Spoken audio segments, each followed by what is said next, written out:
Hi everyone, I'm Matthew Moniz, and I'm reviewing the Sony XBR-X930D 4K 65-inch HDR TV. This is Sony's top-of-the-line TV. It's one of the more expensive LCDs you can buy right now, but for very good reasons. I also just want to thank Sony for sending this TV out and sponsoring this review. The first thing I noticed after taking the TV out of the box is how incredibly thin it is. The top half is about ½ an inch thick, and the bottom tops out at 1.4 inches. The thin profile makes it a very impressive TV to stare at, and it will sit flush with your wall if you plan on mounting it. The bezels are thin all around, which means Sony had to ditch the nice sounding forward-facing speakers from last year's model. Personally, I'd rather a cleaner looking TV with thin bezels than front-facing speakers. TV speakers are never nearly as good as a separate sound system. Now this TV is packing a lot of tech. In terms of ports, you have 4 HDMI ports, 1 Ethernet jack, 3 USB ports, component video input, and an RF connection. It has Wi-Fi built in and it supports both 2.4 and 5 GHz networks. Sony doesn't really advertise this TV as a 3D TV, but it definitely supports it. It uses active glasses, which you'll have to go out and buy yourself. Sony has teamed up with Google and is using Android TV. If you've used a Nexus player, you'll feel right at home. You get instant access to popular apps like Netflix and YouTube, plus access to the Google Play Store. You can also Chromecast videos and pictures using your smartphone, along with being able to use your phone as a remote control. Android's UI ran fast and smooth, in fact faster than the Nexus player. Sony has dedicated a separate Qualcomm chip to handle Android TV. The controller is comfortable to hold and has a nice texture to it. It has arrow keys to navigate, a voice search button, and all the usual stuff that you would get on a remote. Sony has also included 2 big buttons, one to take you to Google Play and the other to Netflix. Now this is a 4K HDR TV, and a lot of people are probably not sure what HDR really is and why it's so important. Before HDR, we would look at TVs and examine their contrast ratio and their color accuracy. Whichever TV got brighter or darker and mimicked real life better would usually be considered the better TV.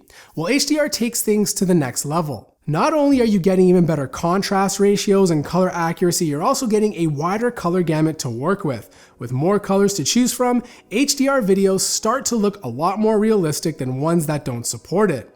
HDR is a very important step in TV advancements, much more important than 4K, and the X930D happens to support both. Now the only downside is in order to take advantage of those luscious bright reds, greens, and blues, the video you're watching needs to be filmed in HDR. There isn't a ton of content yet, but a lot of video producers are starting to use it. Now Netflix does have some 4K HDR content like Marco Polo, which looks absolutely amazing, but the problem is it's compressed and it doesn't look good as watching media designed for Ultra HD Blu-ray. But the good news is I do have some original content here from Sony, and I can't even stress to you how absolutely gorgeous this looks. The colors are vibrant and natural, and the blacks are the best I've ever seen on an LED-LCD TV.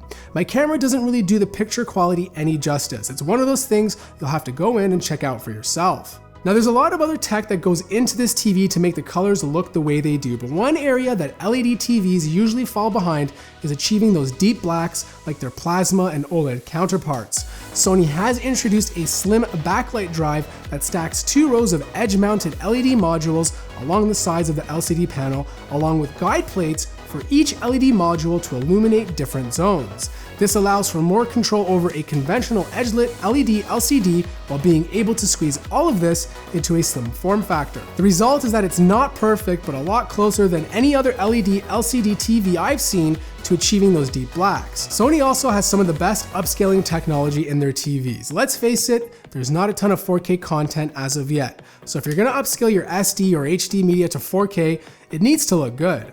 Unlike other manufacturers that tend to use algorithms to guess how to upscale each frame, Sony uses a database of reference images in order to achieve more realistic results. So here's the thing, sound quality has actually taken a drop compared to last year's model, which had those front-facing speakers. The speakers on the X930D are nothing special, they're fine, but I do highly recommend buying a nice sound system to go with it.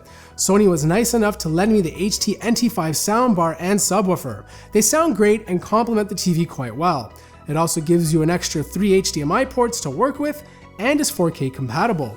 It's easy to set up and connects to your TV using an HDMI cable, and just like the TV, you can also Google Cast or use Spotify Connect. The Sony XBR-X930D has a beautiful design with an ultra-slim form factor, making it perfect for mounting on walls. It's a 4K HDR TV giving you access to some of the most beautiful imagery you can watch on a TV today. It's bright, has deep blacks, and vibrant colors. And finally, it supports 3D, has Android TV baked in so you can access your favorite apps without having to purchase a separate streaming device. So here's the bottom line. The XBR-X930D is one of the best experiences you can get on an LED-LCD TV as of right now. This is the one to buy if you don't want to break the bank on an expensive OLED TV. So that wraps up my review for the X930D. I want to hear what you guys have to say in the comments below. If you're looking for a TV, is this the one you're gonna buy? And if you have one already, I want to know what you like or dislike about it. I want to thank everyone out there for watching this video. If you enjoyed it, feel free to smash that like button. If you're new to the channel, subscribe. And as always, I will see you in the next video.